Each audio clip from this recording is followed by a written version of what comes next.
Okay, ladies and gentlemen, welcome to this panel discussion that is going to focus on National Caribbean American Heritage Month.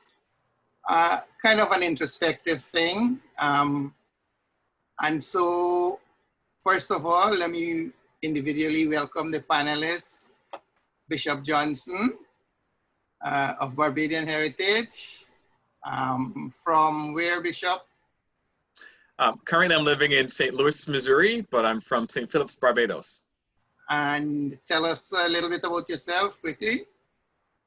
I am the newly ordained and consecrated bishop of the Episcopal Diocese of Missouri. For about a month and 2 days, I've been ordained. So I'm very brand new to this, and I'm relatively new to St. Louis. Previously, I was serving a congregation in the Diocese of Michigan and just outside of Ann Arbor named Brighton. And I was elected last November 23rd by the diocese here to be the 11th bishop. And so I'm the very first immigrant bishop of the diocese, the first Black bishop of the diocese, and a whole list of other firsts. So thank you for including me on this in the conversation. Our pleasure. Next, Junie Webson. Okay, Juneth Webson. I'm from Antigua, and I live in New York. I've been here, got over 50-something years, so most of my life is in this country. And I'm a retired accountant, still do some work, but retired. And that's accountants retired? Huh? I didn't know accountants retired. That's the issue. Somebody's always calling you to do something. I have a conversation. But yeah. He wears quite a number of hats, author, activist, cultural promoter, whole set of things. Yeah, we have an event coming up on Saturday. Since there is no carnival and we have all these musicians, so we have an event on Saturday with two of them. One out of Guyana, Sparky's from Guyana, and the other group is from Antigua, TKO group. Oh yeah, I know both actually. Yeah. And finally, Dr. Claire Nelson, our futurist. Welcome, Dr. Nelson.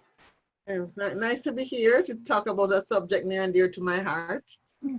I know, and Dr. Nelson wears more hats than we can count, actually. But he's been instrumental in the process of getting the National Caribbean American Heritage Month on the agenda, on the table. And so we're going to start with Dr. Nelson. Please, as briefly as you can, tell us about that process, how it happened, why it happened. Wow, Caribbean American Heritage Month, probably I like to say it's the combination of many people's efforts, but certainly for me, the crystal moment I remember when it happened in my brain as that light bulb going off was when I was hanging out at the White House, the Clinton White House. I was a frequent visitor there because there's a young woman who is African-American outreach who was very much interested in the idea of Black America and the changing demographics of Black America. And she used to call me to go to all the immigrant stuff.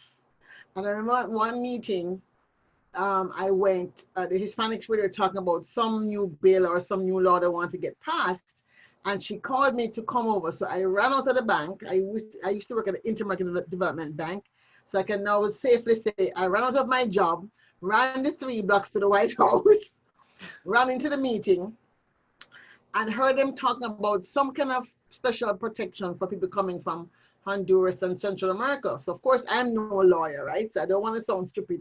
So I timidly put on this voice and I said, excuse me, but shouldn't the Haitians get this same thing because they're also fleeing whatever. I said, oh yeah, and Haiti in the list too. So Haiti was on the list. And I remember her saying to me afterwards, see, if you went in the room, nobody remember the Haitians. So you see, you have to be at the table. I'm gonna make sure every time there's something I can call you. And then she asked me a couple of weeks later, how is it we didn't have a month like the Hispanics did? And I said, can we do that? She said, yeah, I'll help you. All you have to do is get the president to sign a proclamation. So of course I jumped in it immediately.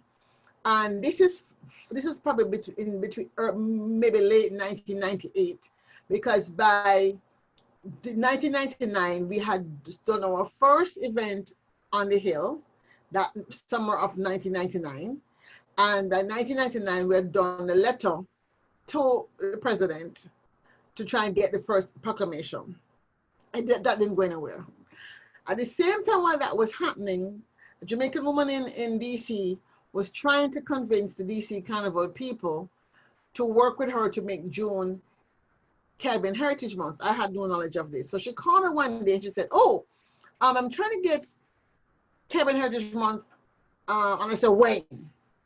You know, immediately, like, it's my thing, right? She's like, no, I'm doing it. Okay. I said, interesting, but I'm doing mine for August, and mine's going to be national. I don't, whatever you want to do locally. She said, but if you're going to do national in August, and you have to start somewhere, so why not start in DC and do June in DC? I said, well, why June? It should be August because, you know, Jamaican independence and Marcus Garvey and emancipation. And she says, no, that's exactly why it can't be August.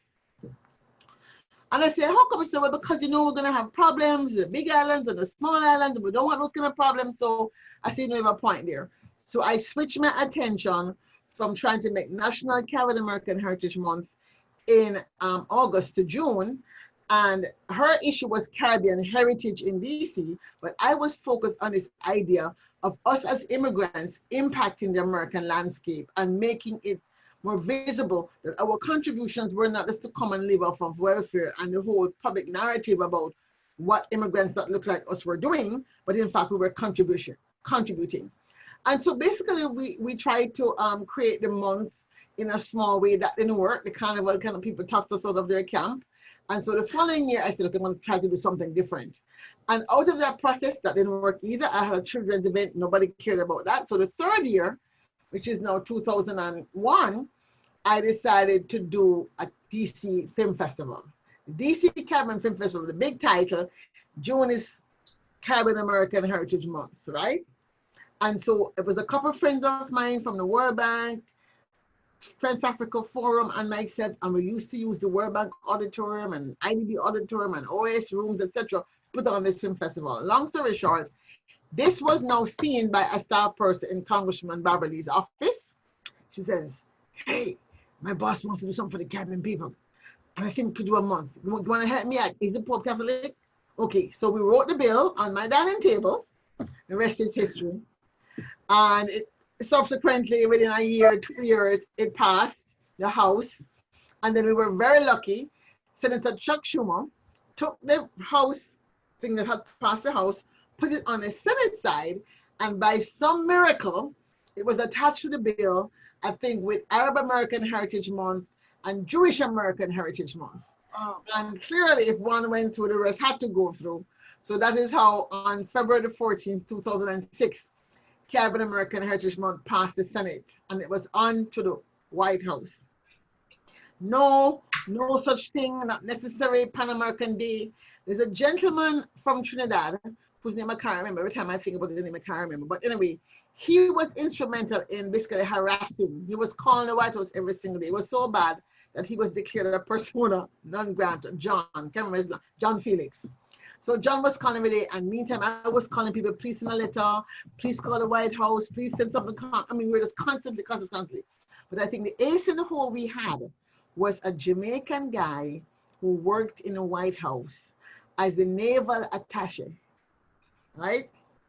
And so he went and spoke to two African Americans who worked with George Bush, who were like, y'all thinking of black? Why you want to have your own separate month? I said, no, we're not all black people in the Caribbean. We have different races of people. It's not about being black. It's about being from this region of the world where we immigrate and we have to convince them.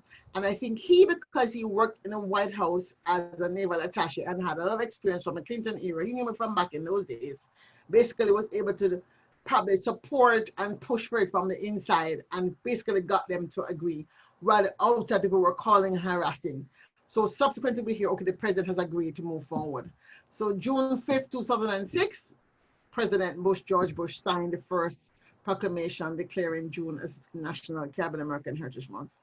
It was a hard-won fight, and I was very grateful. And basically that's now how come every year we have to like our teeth, is President Trump going to sign it? You know, that kind of stuff, because again, it's at the will of the president. So, you know, It has to be renewed every year? Yes, because it's not a law, it's a resolution. Okay. So, but most, obviously the Bush presidency prior to the last 2 years, then there was no problem the next year. In other words, the next year they didn't think about it, just sign it. The Biden administration we had to kind of go and say, hey, you know, we started this, please continue it. Clearly, with some of the Caribbean people in the administration, it was not that difficult to get them to agree to do it.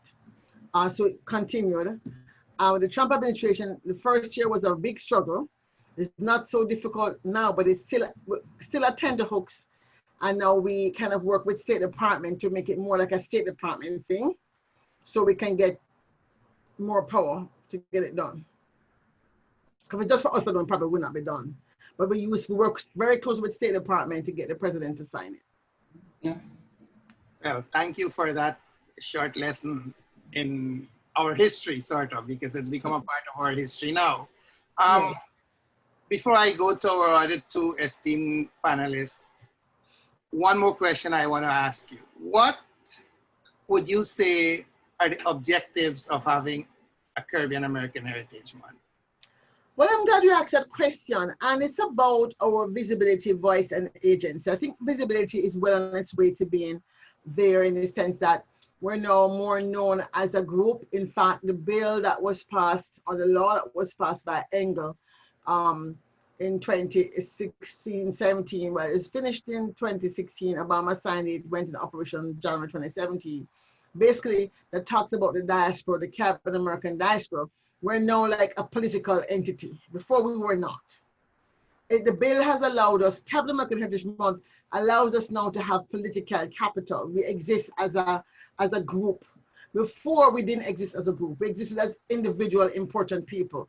The Harry Belafontes of this world, the Sidney Potties of this world, but there was no organized structure, organized space in which we could organize to move an agenda, whether the local level, state level, or national level.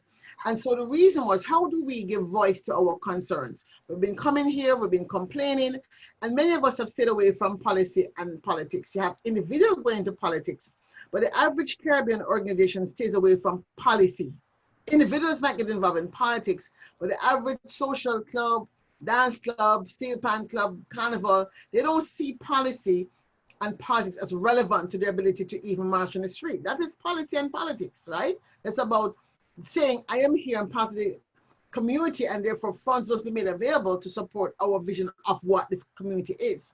And so the visibility is there, but giving voice, helping us to learn how to use our voice as Americans in a democratic space, and also agency, helping us to understand the power that we have that comes with the right to vote, that comes with the right as citizens and taxpayers, to demand that American policy, domestic and foreign policy, especially foreign policy, is done in a way that is in keeping with our vision of what America's relationship ought to be with the Caribbean region. So in short, we see the month as being a crucible for the development of the Caribbean American voice and agency, so that we as an empowered people might lend our vision to the continual emergence of this most perfect union in the American democracy. Right, I'm sure we'll get back to you, but Junie, anything you need to contribute, any comments? I just want to put on my accounting cap and ask a couple of questions. Okay, from the website, I see that it's a program which is a part of ICS. Okay, so it doesn't stand alone. It's not a separate. Well, I don't know what you mean standalone. I mean, there is no entity that runs it. So it's run by us. Okay, so by itself, it's not an organization. No, it's just a program. Yeah. No, there's no organization that's created. It was the event, or the recognition was created by ICS leadership. So it's a program of ICS. And we have to remain the program of ICS.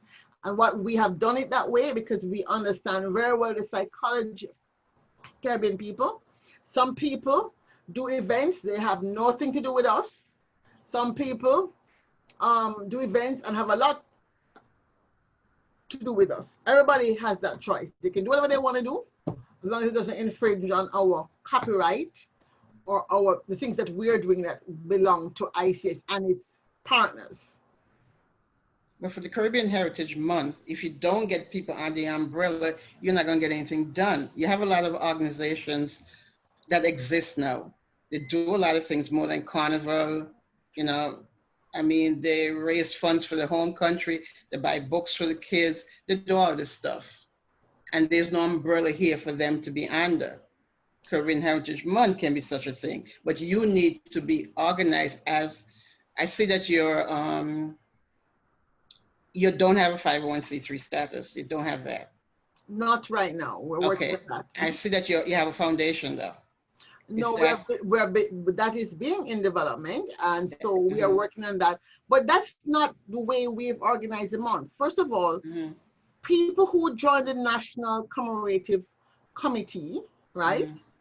They join so because they want to partner with ICS in some way, and that has been working for us because we have a history of many people trying to create umbrella organizations which fail.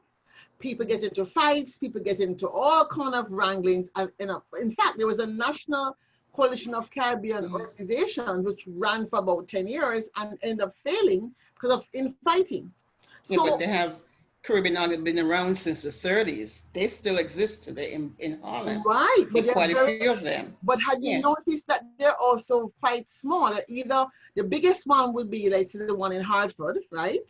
So the Hartford West Indian organization is one of the strongest organizations that exists. And we do partner with some of the members, not necessarily that organization. I've visited Hartford. They've brought me up to talk about the month. I've been there. I've had a conversation with them on where they want to go forward. But we have a history of not working in partnership. It's not something that we're comfortable doing.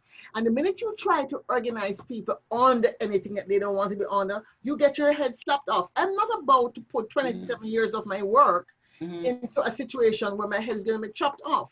I much rather wait for people to come alongside me. And that's why I said from day one, people are free to do whatever they want in the month. It's not my month. There are lots of people who do things in the month that never mention my name. That's fine, because I don't own the month. The month is an instrument to a vision I have. Now, if people reach out to me, of course you welcome people who reach out to me. But they have to, and sometimes I reach out. I reach out because I would say, well, they don't know I exist, I'll reach out. If I reach out and get that sense like, who are you to become calling me? I'll let it go. It's not the kind of thing where if you want to go, you can say, you have to be authorized by me to do X, Y, Z. That's not how it works. So it sounds like whatever you want to do, as long as, like, but if you're using my logo, for example, if you use the logo of Caribbean American Heritage Month, and I look on this side and I see you're doing something that's not in keeping with what I am in favor of, then I will ask you, please take on my logo. You can't use it. But if it's to do a library function or what, I don't really care because it's something that's in keeping with building community. But if it's something that I don't agree with, then I will ask them, please take it down. Well, so it sounds as though you can use the month, but you can't use my logo. Yeah. So it sounds as more like a selective collaboration than an umbrella organization. It's not an umbrella organization. That's what I said. It's more of a selective collaboration. But it's they select. I cannot force. Exactly. You have to self-select. It's like the State Department says to me, ICS is a self-selected partner of the State Department because we are consistent. We've been there since 1999. Most people in the Caribbean community, I have found, unfortunately, want to jump from A to Z without doing the work it takes to get from A to Z. Very few people have the history of running an organization for 27 years with their own money mostly. So therefore, the people who have come alongside ICS over the years, whether the people in New York or Boston or Hartford, some of them who still do things, who are not necessarily doing with ICS either, but they're still doing things.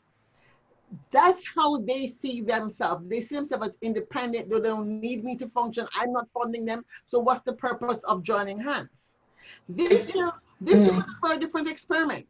This year was a very different experiment because there are more people now who actually want to be a part of ICS. Yeah, but there's so much that we need for the Caribbean that we just can't get. And you need a head office that will have, you just have information. You don't have to say, come to a meeting or anything. just have some place that they can write to, whatever. You should have like a bank with information. There is none that exists for the Caribbean countries. Yes, but here's the issue. Mhm. When you are a volunteer organization, right, Mhm. and you know this very well, Mhm. and you have no staff, people vote with their time and their feet and their money. Mhm. So if you only have 5 people or 10 people willing to step until 3 o'clock, the way we had to do this past June, Mhm. almost every night to get work done, you can only do what those 5 people want to do. Even if we want to do more, we can only do what we can do with the hands we have.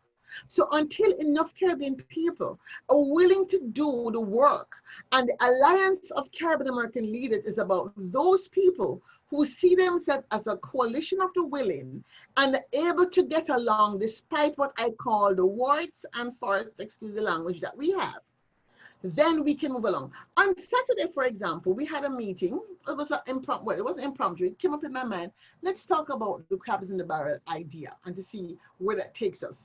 And we had a conversation about that, but most people didn't even want to go there. They want to talk about how can we, as individual organizations that have worked with you for the last 2, 3, 4, 5 years now, strengthen ISIS to be our basket, to carry us further. Fine. Those people have decided that they want to put their energies, in addition to their individual organizations, they want to put their energies into creating or co-creating a stronger ISIS because they see the value of that.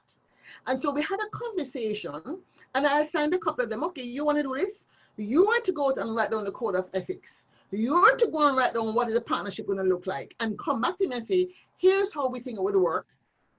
And I said, and bear in mind that several of us on this call have had fights before, we have kind of kissed and made up. So we are kind of know each other's personality type. How would you know bringing on board a new people who have not gone through our little, the last 2 or 3 years, this person match this person con. So we know each other. So we're comfortable. If I say something off color, nobody gets offense and talk about me behind my back, etc. All of that is what takes building. So I am very focused on building projects and process before you create an architecture or a building to say we have this umbrella. It looks good, but it really doesn't function because the core is rotten and it stinks and it's nasty. And this is my approach to community building. At this point, I'm quite happy to entertain them because I see how much work that they have done. I see who is doing the work. I know that they're putting as much time as me. So I'm quite willing to give them latitude to do whatever they want to do, come with a proposal and tell me how they see it working. And then we can change to match what other people see because now they're putting the skin to quote unquote, they put the skin in the game to make it worth my while to test that model that they put forward. So it's not that I will say the umbrella is this and it has to look this way. They have to decide what they feel comfortable giving up, how much they want to give up to get to be part of something that's larger. And that takes a lot of emotional intelligence and social intelligence and spiritual intelligence. And that's what I'm talking about. Bishop, any comment, question, contribution at this point? Well, I'm just curious. I mean, I used to live in New York for a while, and I know that Labor Day was the big, Caribbean, everybody got together for Carnival. And so I'm curious if there's a part that Caribbean Heritage Month plays in that. I think that's perhaps outside of Caribana in Toronto. I think that's perhaps the biggest gathering of Caribbean folks for an event. And so I wonder if that's part of the work of the work that you do. No, we have nothing to do with the West Indian Carnival at all. Well, no, I mean if you have like a booth or if you're part of it in that way, or no, we've never been. Well, that's not true. I was a Grand Marshal 1 year, but we don't have a booth there.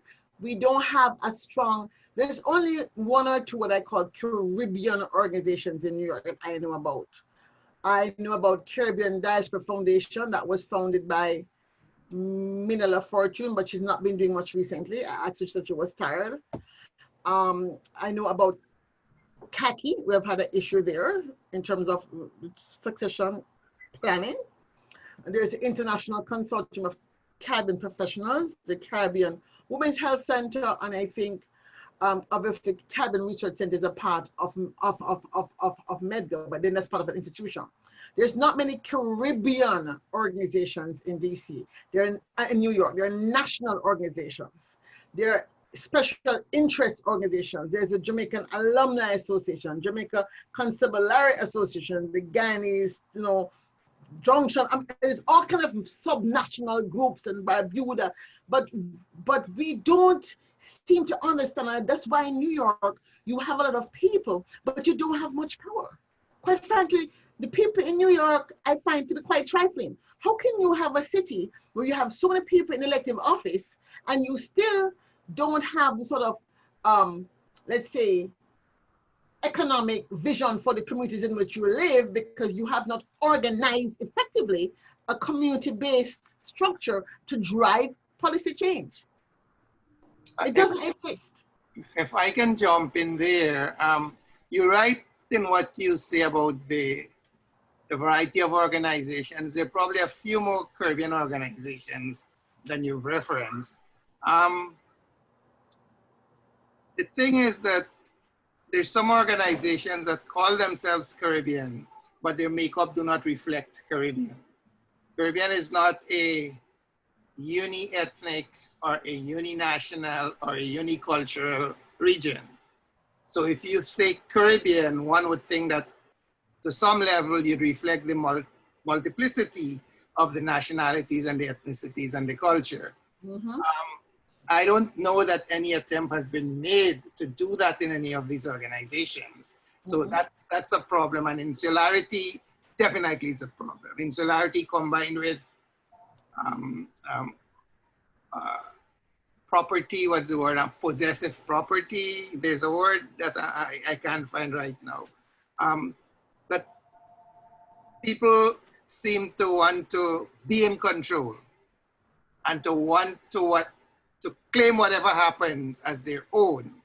And what that does is that it kind of alienates people who want to also be a part of that, and it creates schisms, so as to speak. So that coming together, it's very hard to do. Right. And what was passing through my mind, among many things, when I conceived of this program was, I do understand what you've said about what Caribbean Heritage Month really is. And yes, it's voluntary, and people can only do to the extent that their time and their scope and their capacities allow them. But is it possible that Caribbean American Heritage Month can be an instrument sort of that at some point that encompasses all this multiplicity? Because even if you're a Guyanese organization, you're still Caribbean. Yes, right. But again, I totally agree with you. And this is why I was surprised, quite frankly, on the call we had, which I invited 80 people, only like 15 showed up, but that was okay. It was a process that was an open space process. I had no agenda other than, here's the question, let's figure out how we want to talk about it. So they said, here's how we're going to talk about it. So I ran it totally as an open space process, right? I didn't have a fixed idea of what I wanted to get out of it myself. I just thought, we're going to move forward. People are saying, what next? Everybody's excited. How do I harness all this energy in this post-COVID world? Everybody's talking about resetting the future.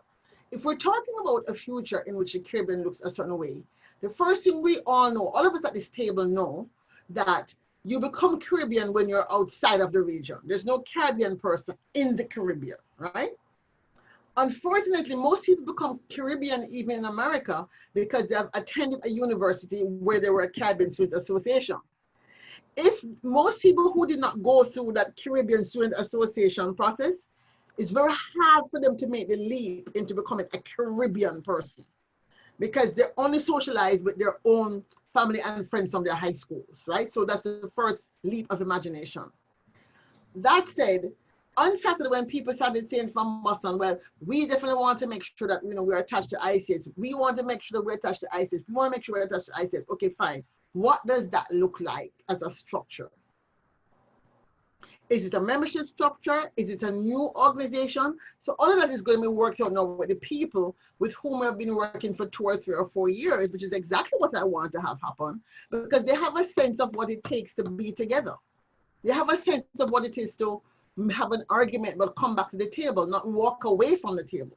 We're trying to construct a table that allows us to have more people baking more pies and patties, right?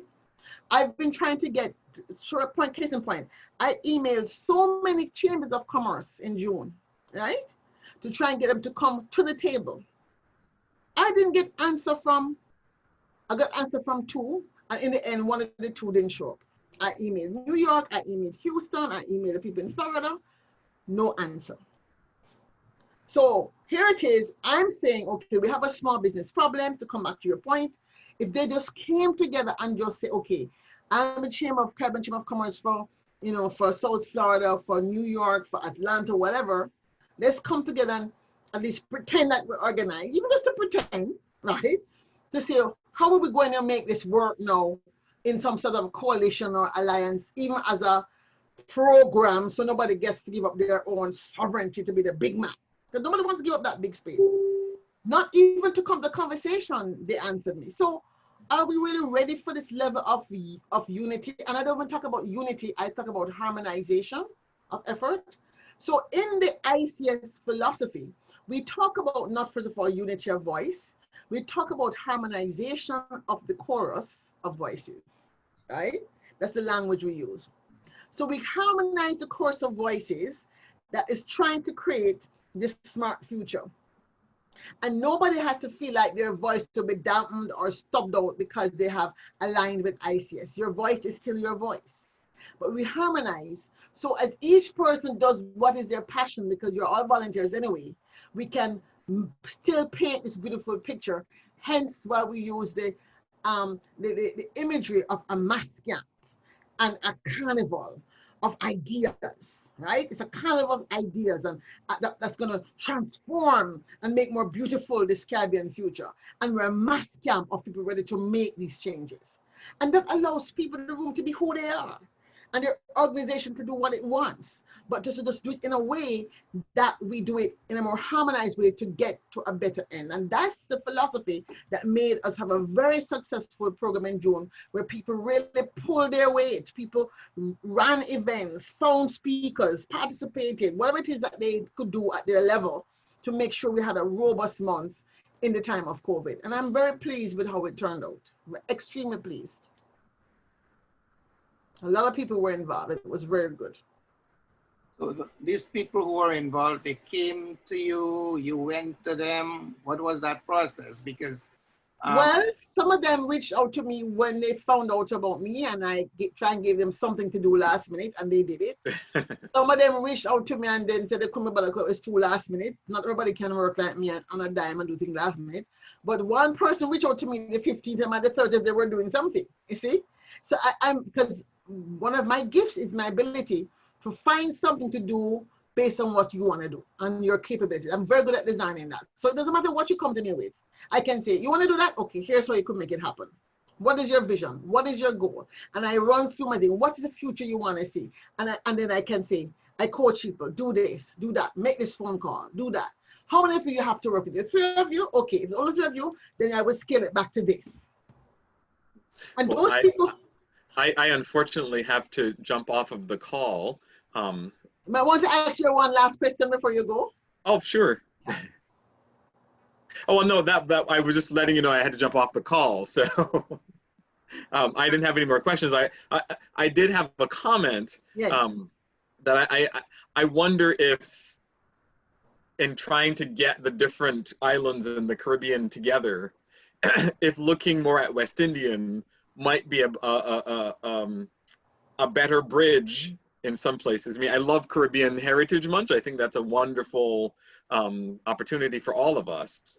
And like you said, I don't think we don't become Caribbean until we leave the island that we're from. But while you're on the island, everybody is West Indian. We all claim kind of that identity. And I wonder what the work or the language that needs to be done around claiming West Indian heritage, not necessarily doing a West Indian Heritage Month, but claiming West Indian heritage as the umbrella that can give Caribbean Heritage Month the teeth that it needs to kind of move in a way that it becomes more of an umbrella for all of the islands rather than, the ones who self-select in. Just a thought. Thank you very much, Bishop. I'll be in touch. Yes, thank you all so very much. It was good to be with you for this time. Yeah. My 8-year-old has an event coming up in a few minutes, so I have to jump off to go deal with all of that. So parenting does not take a break. Yeah, take care. Okay, good luck. Thank you. Be well. Blessings to you all. Okay. Yeah, blessings. Thank you. Bye-bye. Bye-bye. Okay, Junie, you want to share any thoughts at this point? Well, I have a one-track mind with the Caribbean. Okay, we should be helping the region, not just concentrate on the US. And there's so much stuff you cannot get because of how we position ourselves. If Haiti, I've written grants for Haiti to get funding, they will get funding. The other islands, I'm from Antigua, we're considered a developed country. We can't get grants, not even cultural grants you can get. Yeah, so but you need something to find that stuff for us, wherever it is.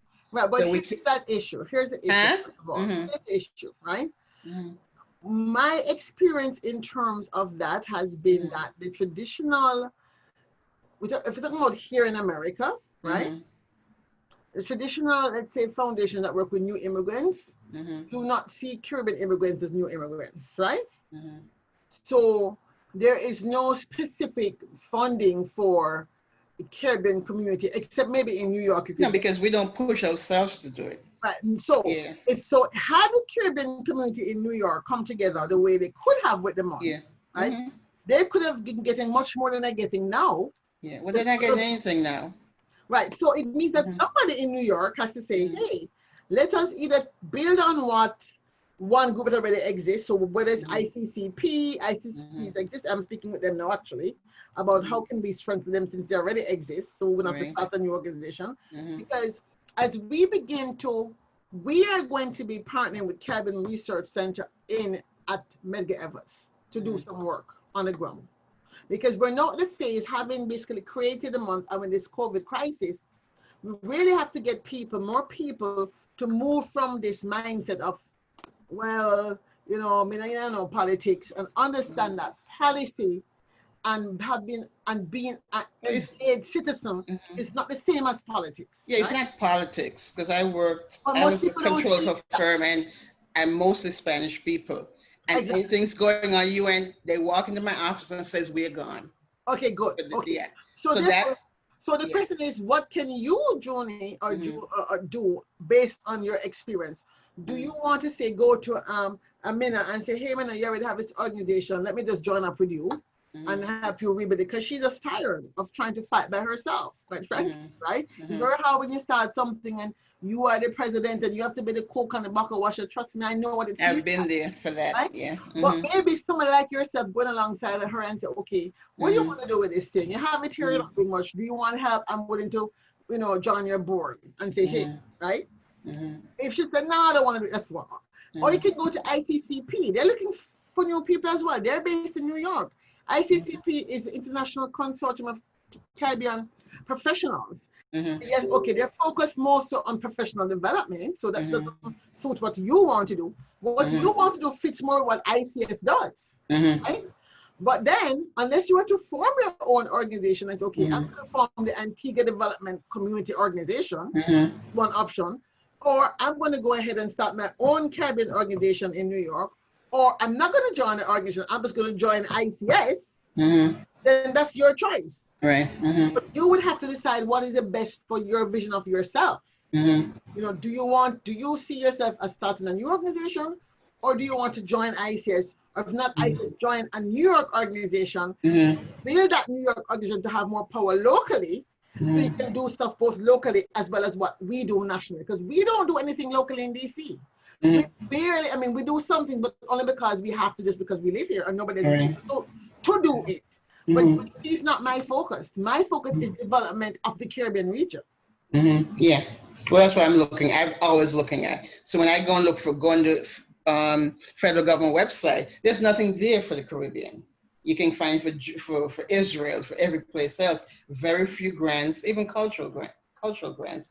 Just don't exist. Well, actually they do. They come out of the U.S. Caribbean Strategic Engagement, that of which we are the consultative group.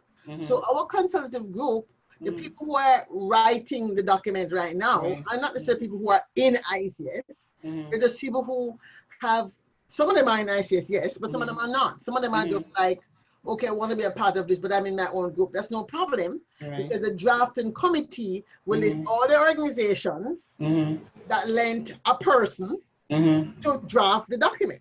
That's how it works. And we don't have a problem because the more people involved in drafting the document that come from different organizations, the better it looks, quite frankly. So no problem with that.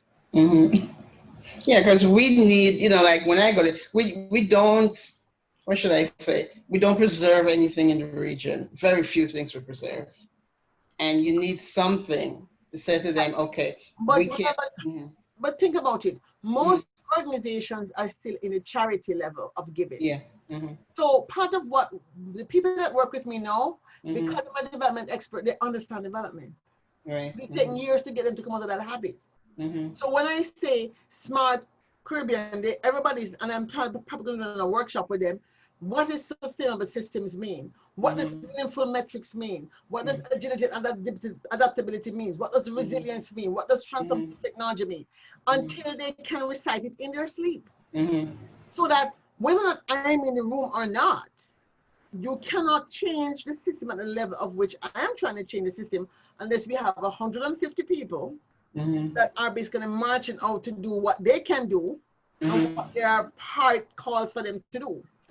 So what area are you interested in? Is there a specific issue you're interested in, or is it just like in general? Mine is just called preserving our cultural heritage. Whether it be like I do stuff for, we have an archives in Antigua that I do things for. I do have a 501c3 here that's responsible for getting. Right now, I just do simple things because me alone, you know. Again, I find it hard sometimes to work with people. They say yes, yes, yes, and then they don't do anything. Well, so you know, none of what I've been saying then, is surprising to you, right? So when people say, okay, want to do ICS, okay, I'm so tired, I want to be helpful. Okay, here's what you have to do for so and so. Week 1, okay, come and meeting. Oh, all of that. I thought the city wanted to be in charge of, so, but I just thought, no. Being in charge of something, if you don't tell me you want to be in charge of something, you are going to be in charge of something. But see, people who say I'm the kind of person, okay, I assign you something to do, but I also know how to do it. In the meantime, we developed this event back in 2005, and I come back to meet and the stuff's not done. So I just go ahead and do it myself. Right. So then what is the point of you pretending, and it's a big pretense. Many organizations pretend that they have like 50 people on board. I don't make that pretense, right? If somebody is on my board, even they're not doing quote unquote as much as I'd like them to do, there's a particular value that they bring. They may bring diversity value. So if their job is such that they can't give the 20 hours a week I want to give, or the 5 hours a week I want to give, but their only value is that because they come from country X, they can make a call to that ambassador or the people in that country, or they can bring me some information about what's happening in that country. They still have a value to the Caribbean-ness of ICS. I would not move them unless I have somebody else from that country to put in that spot, because that's how my philosophy is. I can't have only Jamaicans on the board. Simple as that.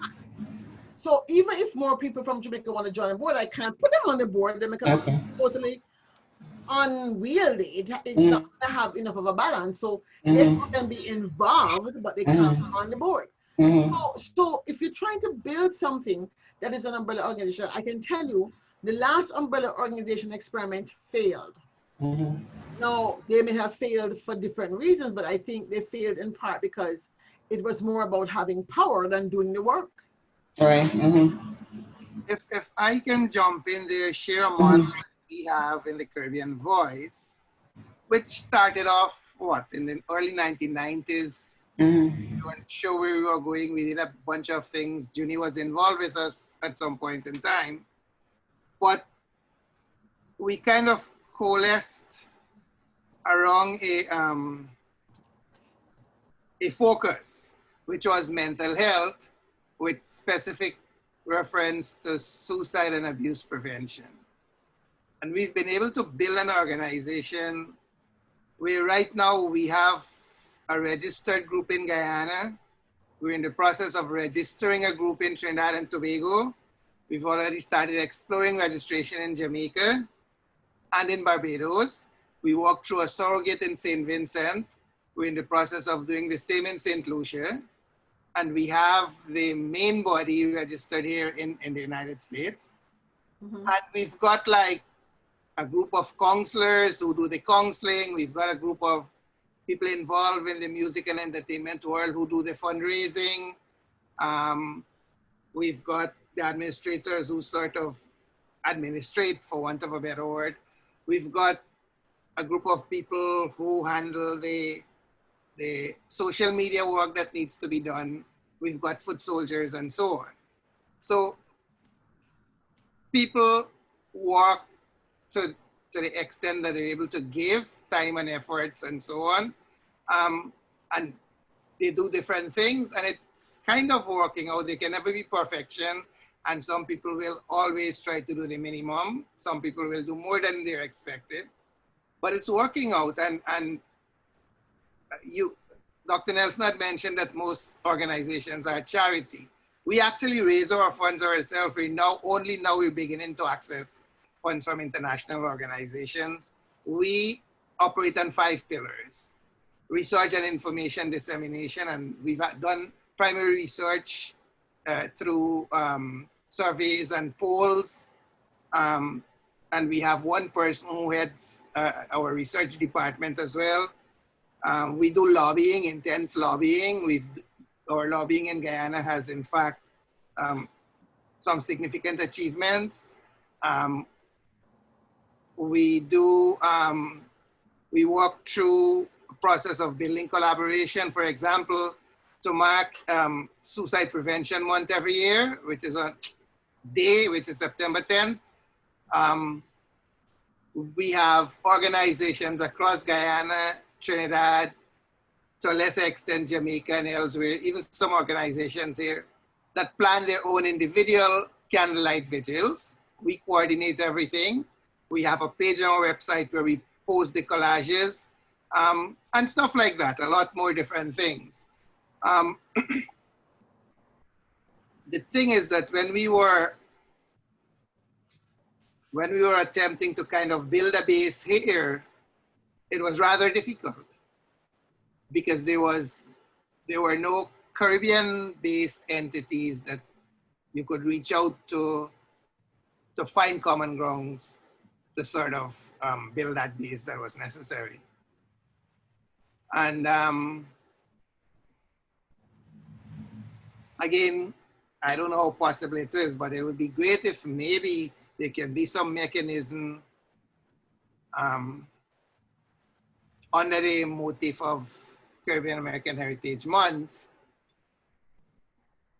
that can be the point of contact for any organization that's looking for whatever. I don't know, maybe a resource. But we already have an organization, we already have ICS, and we're really trying to create, I mean, when we create a new organization to do the month. No, I'm not talking about an organization, I'm talking about a mechanism. Oh, people who reach out to me, people who are interested in working with me reach out to me. People reach out to us all the time. And I mean, the work we do in terms of advocacy, for example, we've been doing a farming conference for the last agribusiness conference. Well, our conference in November is 21 years old, right? That's a long time. And the last 5 years have been about disaster or farm in the future. It's been a very lonely place because nobody cares about agriculture, agribusiness. So it's Do you invite the Caribbean, the consulates to come? Everybody's invited. Because, okay, with what's going on with COVID, they're now pushing We used to do, when I was growing up as a kid, we had farming in Antigua. Then tourism came in and told you didn't have to work hard. Now they find out they need to work hard. They need to get back into farming. You know, yes, that's what you're saying. But in the last 6 years, I have actually gone down. On one occasion, we sent a vice president down to one conferences. He's no longer the ICS vice president, unfortunately. So that was something that the best investment. But anyway, he did go down that year. The second year, I went down on my own expense to an agriculture conference to show how serious we were. And we still were not, quote unquote, accorded what I call the level of respect in terms of the ministries. We're taking it seriously because they are still only beginning to understand. But today they'll take you. Today they'll take you seriously. That farming is a necessity. Well, first of all, I would say this. I think to the extent that over the years, ICS has certainly enjoyed a good relationship with many ambassadors, not all. Some ambassadors have basically would have preferred to crush or put their knee on our neck necessarily. They're rude. Some actually have liked working with us, and we have a crop now that is very accessible to us. And so the recent event that was held by Authentic Caribbean Group out of Boston, for example, that event only happened because basically Authentic Caribbean Foundation was basically groomed and mentored by me to the ability to now do what they do. So now I don't have to have the responsibility of calling all of these things and arguing all those things. So that one has worked out very well, right? In terms of an investment of my time and energy into somebody who said I want to do something, right? So, but only few people of the 10, 15 people who come, you only have 2 or 3 like those people who really take it seriously. Since this year, I've gotten calls from 4 or 5 people, and by the time you give them one assignment, they disappear. One night stand, do anything. So I don't see the point in trying to force a structure if the people aren't there. The people at the table who have said to me on Saturday, Dr. Messi, want to create this a more official relationship. Okay, go and tell me what you want it to look like. I have no problem with that because that's how I conceptualize it in my head. But you cannot hurt people who don't want to be heard, right? And unless enough people who see the value in coalitions or collaboration, and that's not our natural tendency, it's not going to work. And so people have told me sometime in meetings I sound harsh. And I've said, hey, I'm not going to pretend, I'm not going to fake, and this is who I am, right? And so I will say, and I say it again, many are called, but few self-select to actually stay the course. Now, I'm hoping with COVID, more people will self-select to stay the course because out of what we have done has become so many opportunities have arisen. And looking at the 6 pillars that the US government wants to work in, whether it's the security pillar, the education pillar, the health sector pillar, the energy pillar, or prosperity, which has like agribusiness, tourism, disaster. We have 6 or 7 things in that pillar. We have to find basically people who are interested in managing that conversation. I can't run up and down and be running all this stuff and getting no pay for every day of my life. So I have to try and find basically 20 people or 25 people who are serious leaders who can say, okay, you be the co-chair of this. And I don't have to think and worry that they are at least trying to keep up with that issue. So they kind of look intelligent, sound intelligent, and be able to be effective. Because now I've built a lot of expectations out of this year, June in particular.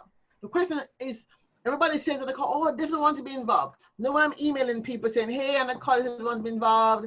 We're having our first meeting. Do they show up? Some of them do, some of them don't. So we're going to see in the next 6 weeks who shows up to the meetings when they're called. If it's the same 3 people, we're going to have 30 people. So I'm hoping we at least have 15. And not the same 3. So that's my dream. By the way, I was very active in the Barbuda Association work. Oh, yeah? I volunteered and I did some work for them in New York. I ran a workshop for them on how to think about the future of the island. They liked it, so they brought me back for a second round. And then they liked that, so they flew me down to Barbuda to run a workshop for them in Barbuda. Okay. Mm-hmm. And the tourist board supported that Mm-hmm. and paid for some of my travel. Mm-hmm. And then I stayed at somebody's house, so it wouldn't cost anything. And Mm-hmm. it went pretty well. Mm-hmm. Good. Mm-hmm. Barbuda's a pretty place. Yeah. Yeah. So that's part of what basically we're doing now. Right now we're in phase of doing strategic visioning sessions for organizations that we want to kind of get a sense of how are they going to pivot, how they move from charity to development. I'm very interested in working with national umbrella organizations. Jamaica have an umbrella group, so I've tried to work with them from time to time. Not always successful either, quite frankly. We keep on trying. But we want to see if we can work.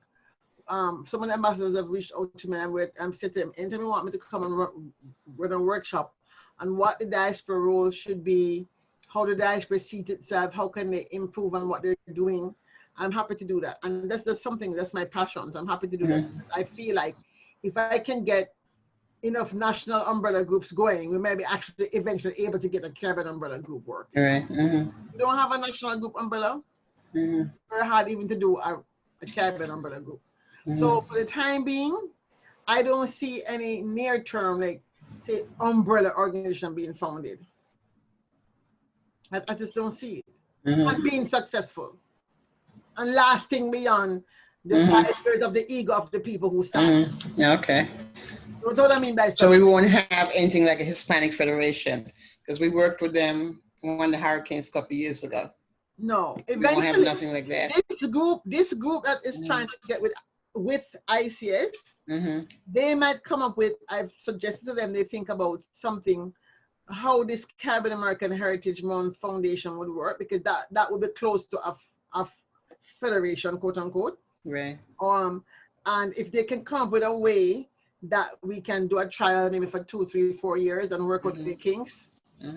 Because they're already, because then you can bring all the associations you find all over the place under the one umbrella. They don't have to come to meet, but just that there's something going out to them and say, well, this is where, where it is we need information. But listen, people don't have to be a part of ICS to have because when we post stuff, it can go to, if I email information out, it goes to everybody. Right. You don't have to be, quote unquote, a member. So that's why I'm saying Caribbean American Heritage Month. Anybody who does an event that wants to do an event is fine. My only issue is when people do an event and use the name of my event. Why would you do that? Go form your own thing. Do your own event. Take my name, and then that to me is what I call just, this is why we don't succeed. Because it's like stealing, and they don't see it like stealing. They want to encroach on your brand. They haven't done anything. The brand Caribbean American Heritage Month, anybody can use that very easily. But why do you want to, if I call it something Caribbean American Legislative Week, why you want to call your event that? Call it something else. So that is the kind of thing that to me diminishes any kind of, you feel like you want to move forward, and then you always have 2 or 3 people that are doing stuff like this that just make you say, let you just stay with the 6 people, because you try to be magnanimous, and then people still trying to take more than what you can give away for free. All right, on that note, guys, thank you very much. You're welcome. Do this again and be able to harness all the technology. Well, I don't know if we came up with any ideas that we can go forward on or not, but I hope that has answered your for whom and your for what. Caribbean American Heritage Month is for everyone to enjoy.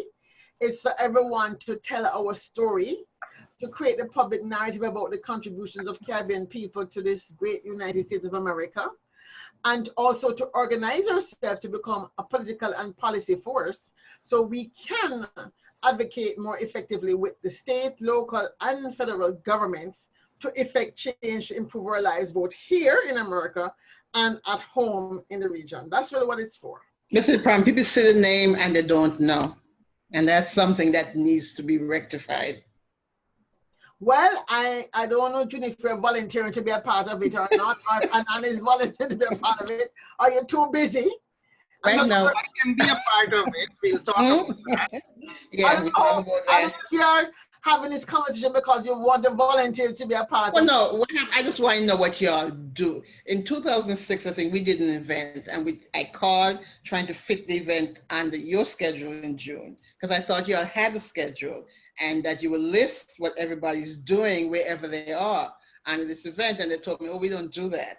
No, we don't do that. Yeah. We don't list everybody's event. We try to have a state level approach. Yeah, but so that we people try would know to find, what, wait, yeah. so we try to have, we ask one organization in every city to list everybody's event. And then we link to that person's page. So when you click on Atlanta, we're not this year because guess what? The web person who I hired disappeared. So when she disappeared, I'm like, okay, I couldn't stay up any more nights in it because I was sleeping 3 and 4 hours a night. I couldn't. Me too old now. Me can't manage it. So I'm gonna pretend. So I never have nobody to say, okay, listen, the webmaster died. Even to say, go and find an intern that we can only afford to pay XYZ. Even to do that, I never had a person who would say, do that. That is how thin and how bare bones our operation is, right? It's the same for everybody. Right. So exactly. So luckily everything was posted on Facebook, so people can actually go and people have been sharing it. So things are up to 700 views, 1,000 views because people are sharing it because they find information. Oh, you need to get it further than that.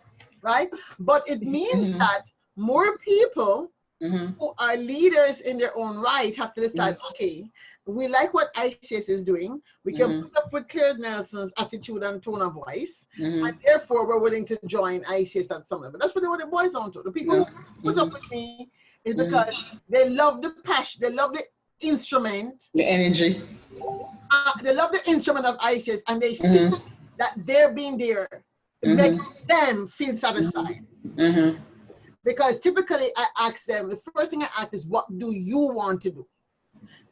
And based on what you want to do, what is your vision of your contribution, then I slot you in to something close enough to what you want to do. So even if you're not doing exactly what you want to do, you can learn from what you're doing with ICS to apply it to what you really want to do. Otherwise, it can't work. Well, I can tell you what I want to do. I want mental health to be on the agenda in every Caribbean island. Well, that came up very much this year. We had a session on that. There's a whole bunch of people in Atlanta who are working on that. And so I think they're going to be crafting a piece of the document. We'll have what they want to see in mental health, and it will go under the healthcare piece. It may not happen, but our document is going to have 2 purposes. It's going to have a purpose that one will go to State Department and the US government, and the annexes of what we want to see happen in the Caribbean will go to the Caribbean region. If you want to submit a one-pager and be listed as one of the drafters of that, you're welcome to do that. Definitely, we can do that. Yeah, this is not a problem. And so I make sure the next healthcare meeting, if you submit that paper, then I send it to the person in charge of healthcare and say, hey, next meeting, here's what they want to see. Please invite them to the next health sector meeting. That's not a problem. The only thing is, since I don't know what they've come up with, I might in some ways be repeating. It doesn't matter because we're going to clean it up. We just want to dump everything. We want that like now because we can't be dilly-dallying. This document should have been in from the end of June. It has to be in. I want to get it out of my house on the 24th of July, the latest. Okay. So we're working on the final. Everybody should be sending me their drafts by Friday so we can start having working meetings. The plan is, because we don't know until we sit down together, is to open the mic on a Zoom call, have it on a Google Doc, share the screen, and argue out points. What has to be put out into an annex? What stays as the top 5 things that have to go as priority? And the annex still appears as what we want, but we know we're not going to put forward because nobody's going to pay us no mind. Doesn't mean that we're going to not work on it. It means that we know that we can't put 21 things because State Department will not do all of it anyway. But that is a negotiation between the people in the health sector group and me, basically. So they have to convince me that it makes sense and why. Well, thank you very much, ladies. Okay. And both of you will be back sometime, don't worry. Okay. Bye. Mhm. Nice to meet you. You too. Mhm. Looking forward. Take care. Okay, bye-bye. Bye. Bye. Bye. Mhm. How do we get disconnect? Okay. You're gonna disconnect me or do I cover my